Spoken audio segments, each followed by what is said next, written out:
Josh, Hey, how's it going? good. Thanks for your patience. Sorry, I've got like every half hour I'm switching over. So I don't know why they don't give us more time, but I'm here. So let's get it going. I Oh, want to give you time as you need here. We got 25 minutes. So oh, well, good. We'll make it as good as it possibly can be, and it's great to be able to catch up with you again. I mean, it's been awesome to be able to talk to you with every Night Demon release so far, whether it's in person in Minnesota or here on Zoom. It's great to be able to catch up again. yeah, you too, man. It's really great. Like it's kind of made me proud, because uh it means we're both still around and we're going to be coming back now to play. So it'd be great to catch up in person, but yeah, I appreciate it, man. It's been really cool. I always see like some of my older favorite bands when they still have journalists that they've been in contact with since they started, and like we're kind of building the same thing here. So let's keep going. Oh, absolutely. And hey, let's start with that right away. Let's start with the tour because you are on an amazing tour coming up with Satan and Hans, and it's coming over here to St. Paul. It's so great to see you guys coming back here at a actual good venue this time. I know Minnesota hasn't always been the best to you guys, but this time I swear it's a good venue that you're coming to. Palmer's Bar, best show I ever played, man. It was awesome, man. We brought our Yeah. own lighting rig in there. God. Mhm. Yeah, I remember the band. I think they were like from Ohio or something. They did like an 8 minute grindcore set. They Yeah, just played for 8 minutes. yeah, that was great. Oh yeah, but yeah, it's killer to see you guys back on such an amazing tour. I mean, that's got to be a great feeling for you guys, especially being able to promote this great album. Yeah, I mean, we're really excited. This was a tour that was supposed to happen in the spring of 2020, and I made sure that I kept my wits about it and didn't reschedule it four times through the pandemic. I just held on to it and knew that the next time we would tour the US, it would be this tour. And here we are 3 years later, and it's happening. Oh, for sure. And yeah, and of course, getting into that as well. And, just like a perfect timing with everything that's been going on in your life, March 17th sees the release of Outsider, which I've been able to check out for quite a bit of time now. And I can easily say, without question, this is the best Night Demon album to date. And I can't, I I mean that with all my heart and soul. Like it's got the diversity I love about it. I love the concept of what's going on. I love the fact that you were able to like tackle these changes both musically and lyrically. Both what's going on in your real life and musically. And it's got those patented feelings from the past, but it covers so much more ground as well too. And it makes for the best collective album you guys have done. Thank you. I really do appreciate that. I'm expecting a lot of true metalheads or people that have followed us throughout our career to be maybe a bit surprised by this, and I'm okay with whatever anybody thinks about it. Honestly, whether they like it or not, I think everybody's entitled to like what they want. We're not trying to force this on anybody. But for us, I think in the world of classic heavy metal, there was not much more for us to say. I think that we had covered all the bases without repeating ourselves. So we thought, let's just now at this point in the band, let's really just push ourselves artistically to see how far we can take what we do. And the result is a concept album with a lot of dynamics. Yeah, and those always make for my favorite albums. I mean, of course, like in the past, I mean, there's so many great songs and they fit together so well. But when you do something like this, when it's conceptual, you want to make sure all the songs fit together. You want to make sure you have the right track listing. You want to make sure that you hit the territories that you want to, both lyrically and musically. And yeah, I mean, the first time I heard this, like I didn't even look at the press release. I just wanted to go in completely blind and No, see what was going to happen. And I was completely thrown off by Prologue. And then as it was going on, it's just like I was so unexpecting of what was going to happen next. But by the end of the album, I couldn't wait to see what was next because I was loving everything I was hearing. that's awesome. Thanks so much. That's a huge compliment. Yeah, like kind of like when I go see films now in the theater, like if I'm going with my girlfriend to see to a movie and that she wants to go see, I always ask her, please don't tell me about it. Like I enjoy them so much better, when you just go in and sit down and it has your full attention, and you're fully engulfed in what's going to happen with no preconceived notions. So it's very cool that you listen to the album that way. And I think that probably does add for a better listening experience first time around, right? But yeah, no, I appreciate all of that. I mean, it's the fact that you dig it means a lot, you know. Oh, absolutely. And of course, you know, being there from the beginning and, you know, like giving my honest thoughts about that. And, you know, like as much as I love this on record, you know, it's like when you guys come back here, I can't wait to hear some of these songs in that live setting as well, too, because it feels like these songs are going to sound amazing in that live setting. Yeah, we hope so. We're gonna start rehearsing those very soon here, and um, you're gonna hear a good amount of them. I think by when we come see you guys, we'll play. There'll be 5 songs in the set. When we come back on a headlining tour, we're gonna probably play the whole album in order, you know. So, but look, it's under 35 minutes, and Night Demon songs are short generally, and so there's plenty of time to play the classics too. So, you Oh, know. for sure. Although thinking about that, I mean, especially on this album, I mean, you guys are hitting new territory with some longer songs for Night Demon. You know, just like you know, 5 minute songs, 6 minute songs, 7 minute songs. I mean, it's cool to see that diversity amongst like the shorter songs that are still within the album. Yeah, thanks. You know, one thing I'll say about the songs that are longer is they go somewhere. You know, like one thing that we've never liked are long songs just to be long. They have too many verses or the chorus gets milked too much. You know, that's why our songs have always been short because you don't need a long time to say what you need to say, really. But with these longer songs, you do need that time and there's a lot of twists and turns and they don't repeat themselves and that's why they needed to be long. Oh, for sure. And the more that I listen to it, the more that I do understand that. And, you know, it's like, again, like the first time I heard it, you know, it's just like it was so unexpected. But once I have that replay value and I'm able to enjoy it more, it's like I'm expecting those moments. I'm waiting for those moments to come in. And, you know, sometimes it changes on the turn of a dime. Other times it just feels like it builds to this great climax. And it's just so cool to see that, you know, that you guys are continuously being able to evolve for the better. Yeah, thanks. I appreciate that. Yeah, I think the album is a bit of a grower, you know. The more you listen to it, you start picking up on more things, you know, and it's kind of like, oh, okay, this is starting to make sense, you know. Like I said,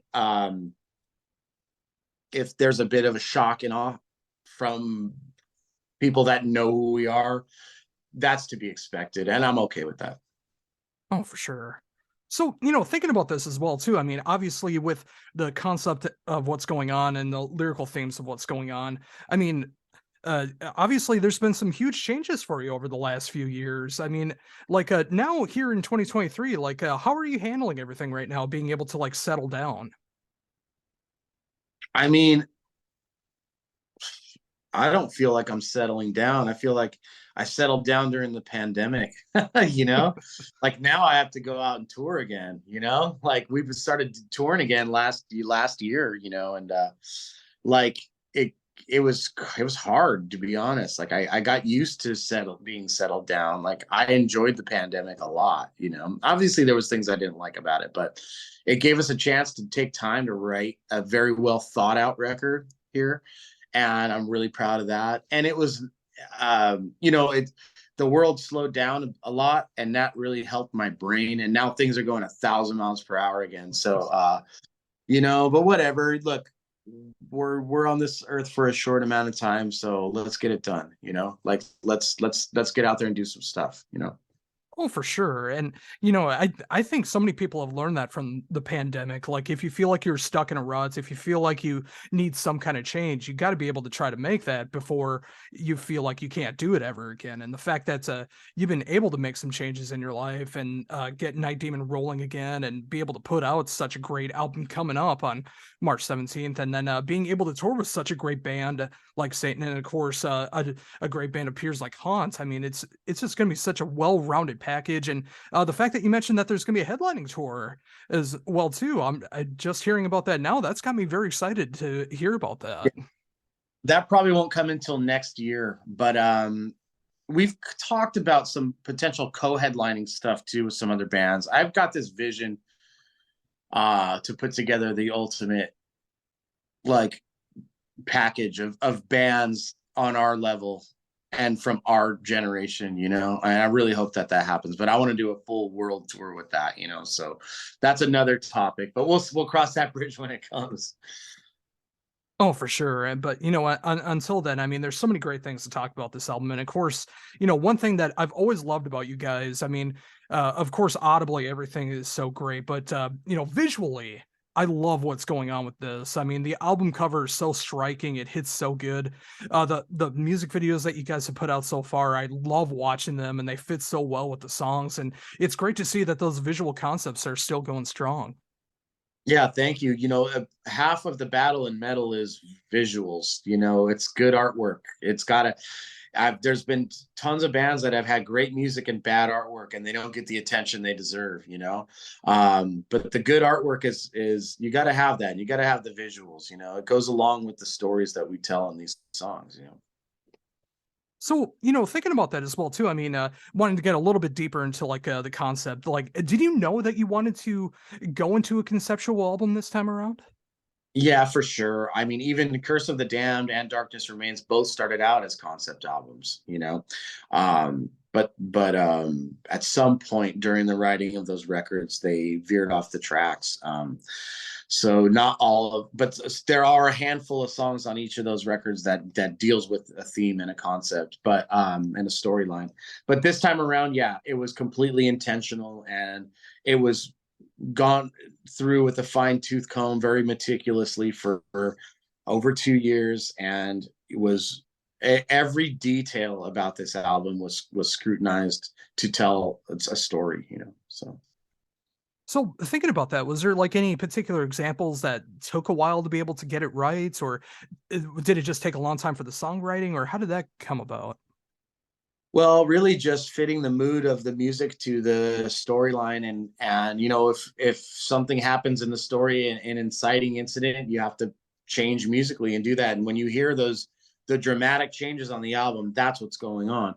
The other challenge is, you know, I had written a screenplay first, and adapting music to that while also writing lyrics that aren't so literal, so they're still good songs, and it's not like reading a storybook. That's a boring album, you know. So what we've done is on the physical version of this, on the cassette, CD, and vinyl, we have the complete storyline written in there, that track by track about how the story goes and what happens, a complete synopsis. And we also have the lyrics in there additionally that you can read and go, okay, here's how the lyrics relate to the story. However, the lyrics were written in such a way that if you didn't know the story, it's still there's still songs that you can go, okay, I can relate to this in some way. You're not going to know the story without reading it. You know, you're just not. And like, we purposely put that in there because we didn't want people to speculate or wonder. I always hated that about concept albums, when I didn't know this real story. And I was like, it's probably not even that good if they can't tell it, you know, like you have to just tell people what it's about, because it for them to try and figure it out, it's like, come on, you know. Oh, for sure. And you know, what with the fact that you put so much time and effort into that, that's all the more reason to pick this up physically, no matter what your physical choice is. And the fact that you'd be able to read the story along, you'll be able to read the lyrics along, more of the artwork, I imagine as well too. I mean, that's all the more reason to pick it up. Yeah, I agree.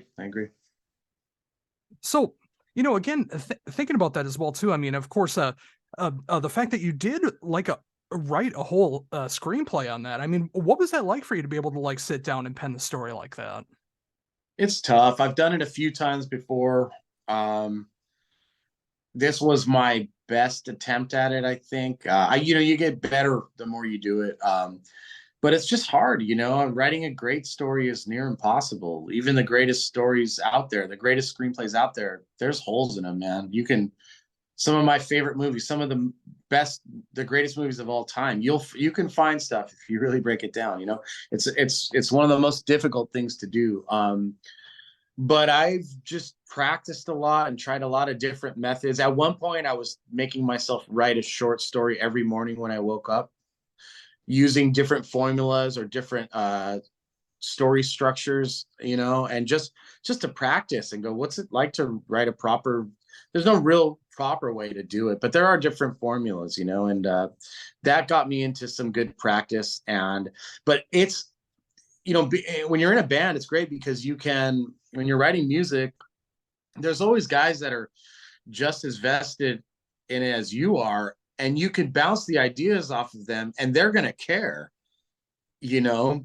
When you're writing a story, it's just you know, you're your own worst enemy, and you're your own, you have to be your own cheerleader too, you know. And you have to, there's times where you just sit there for hours and stare at a blank page, you know. Like you get frustrated, or you get it, you know. My problem was I would get attached to um certain things that would have to happen, you know. Like sometimes when you have an idea for a story, you kind of know how it starts and how it ends, and then when you're writing it in the middle, when you have to fill it out, you're developing these characters. If you do it well enough, these characters start telling you how the story goes. They start telling you, you know, what would they, now you know who these people are, you know what they would and wouldn't do.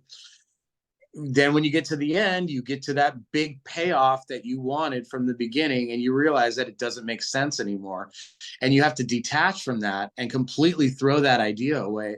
And when you're too attached to it and you force it, the story is becomes from something beautiful, a beautiful vision, to just a pile of dog shit, you know. And that's the art of writing, is getting over yourself, you know.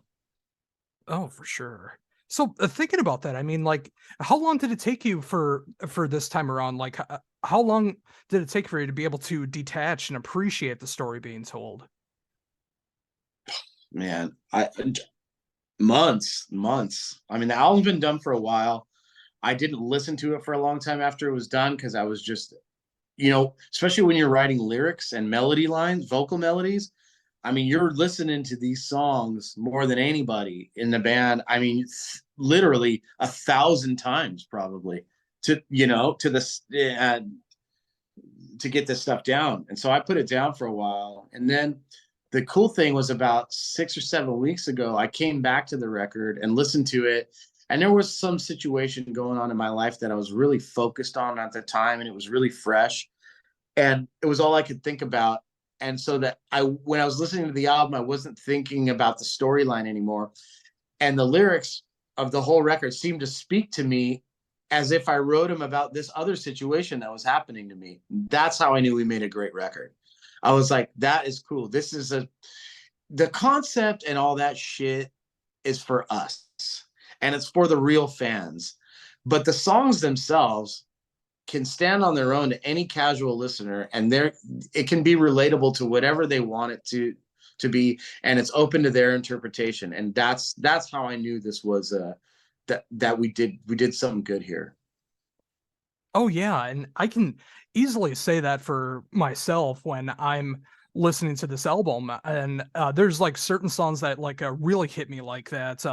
Escape from Beyond was one that like hit me on that kind of level. Beyond the Grave is another one that, you know, just like I could really feel it in the lyrics. And the fact like you mentioned that you able to take these songs that are standalone, whether it's like it's a part of a set and you're not playing the whole album, or you just hear the singles or whatever the case is. You're able to take these songs and be able to appreciate them as a standalone song, and then be able to appreciate them in the wider scope with the full concept album. It shows the strengths of those songs, the writing, and everything that goes along into it. I really appreciate that, man, a lot. Especially with how you listened to it on first listen, not knowing it was a concept record or anything. I'm sure there's many things you probably thought the songs were about, right? Or if you didn't know, you might have they might have identified with you in a certain personal way, and that's what it's all about, you know. Oh, for sure. And yeah, again, just like I can't wait to be able to listen to it again and be able to discover just a little bit more of it, and then picking up the physical version and being able to read the whole story and see what I'm missing about it so far, and being able to see the songs live when you guys come here, whether it's opening for Satan or co-headline or full headline, whatever the case is, and just being able to appreciate those songs more and more. Awesome. I really appreciate that, Josh. Thank you. Oh, of course. And thinking about that as well too. I mean, obviously, it's been a little bit of time since the last album, and of course, you guys did a awesome like live rarities kind of release as well too.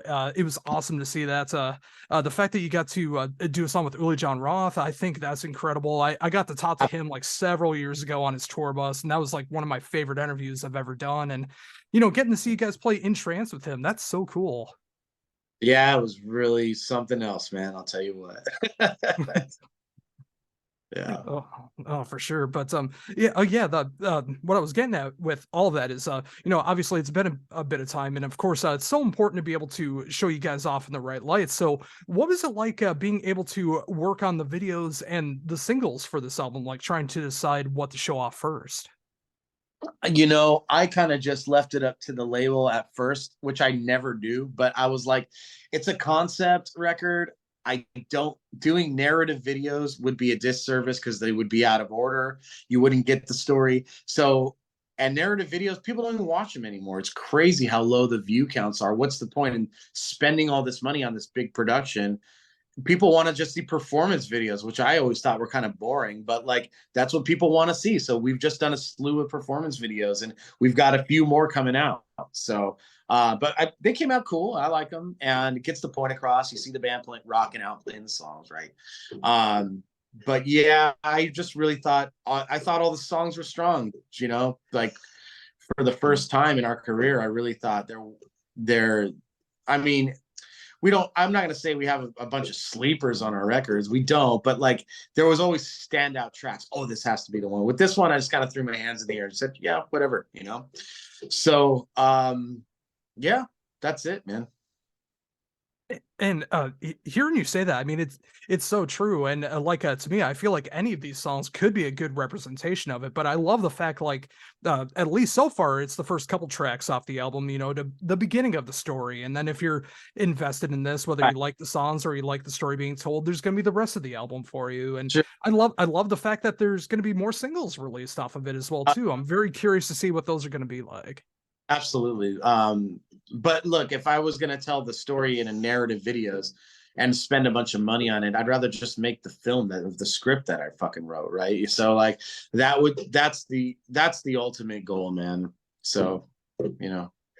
Yeah, and that's what I wanted to end on. As soon as you mentioned that you were talking about writing a screenplay for this, and like even when I was listening to it, like one of the first things I wanted to ask you about was like, have you thought about making a movie for this? And the fact that you already thought about that well before I even heard the album is such Yeah. a great thing to see. And like if that could ever happen one day, I would love to see how this would come out, and either a short film or a full feature length. I think it could be a great story being told.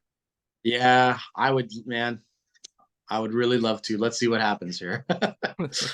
Oh, for sure. Well, I think that's a good note to end on as well too. Of course, I know you got a lot of press going on, you got a lot of things to be able to build up for, but it's been awesome to be able to talk to you again and be able to catch up after all this time. The new album, The Outsider, coming out March 17th on Century Media. I love this album. I'm so happy I'm able to talk to you again about it, to being able to promote this album the best of my abilities and just being able to catch up with you again. It's just been a great time to be able to talk to you again. Thanks, Josh. I appreciate it. If you could do me a favor and email me the audio and video for this interview, we may want to include it in our podcast. We archive all this stuff, and so we have some podcast episodes coming out. And so, if you could do that for me, that would be awesome.